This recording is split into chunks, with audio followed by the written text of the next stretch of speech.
വീഡിയോയിലേക്ക് എല്ലാവർക്കും സ്വാഗതം കേട്ടോ. അപ്പോൾ നമ്മളിന്നൊരു ചിക്കൻ കറിയാണ് ഉണ്ടാക്കാൻ പോണത്.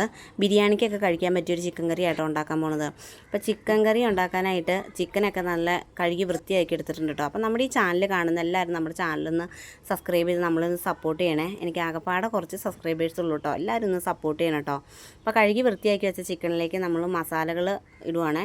മുളക് പൊടി, മഞ്ഞൾപ്പൊടി, മല്ലിപ്പൊടി, ഇത്തിരി കറിവേപ്പില, ഉപ്പ്, പിന്നെ മസാലപ്പൊടി, വെളിച്ചെണ്ണ, നാരങ്ങനീര് ഇത്രയും ചേർത്ത് എല്ലാം കൂടെ ഒന്ന് മസാല പുരട്ടാനായിട്ട് വെച്ചു. 5 മിനിറ്റ് കഴിഞ്ഞപ്പോഴത്തേക്കും ചിക്കനൊക്കെ വറുത്ത് കോരിട്ടോ. നല്ല മുരുമുരാന്നിരുന്നു ചിക്കൻ.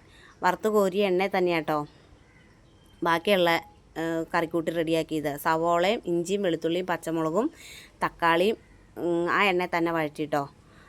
അങ്ങനെ അതൊന്ന് റെഡിയായി വന്നപ്പോഴത്തേക്ക് അതിനകത്തേക്ക് കുറച്ച് തൈരും കൂടെ ഒഴിച്ചു കൊടുത്ത് തൈരൊന്ന് ഇളക്കി എല്ലാം കൂടെ യോജിപ്പിച്ചെടുത്തതിന് ശേഷം നമ്മുടെ കുറച്ച് ചൂടുവെള്ളം ഒഴിച്ചു കൊടുത്തു കേട്ടോ. നല്ല തിളച്ച വെള്ളം ഇത്തിരി ഒഴിച്ചു കൊടുത്തു. അതിനകത്തേക്ക് പിന്നെ നമ്മുടെ ചിക്കൻ ഇട്ട് കൊടുത്തു.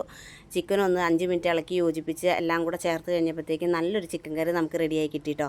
അപ്പോൾ ഇന്നത്തെ നമ്മുടെ വീഡിയോ എല്ലാവർക്കും ഇഷ്ടമായെന്ന് വിചാരിക്കുന്നു. അപ്പോൾ എല്ലാവർക്കും താങ്ക് യു.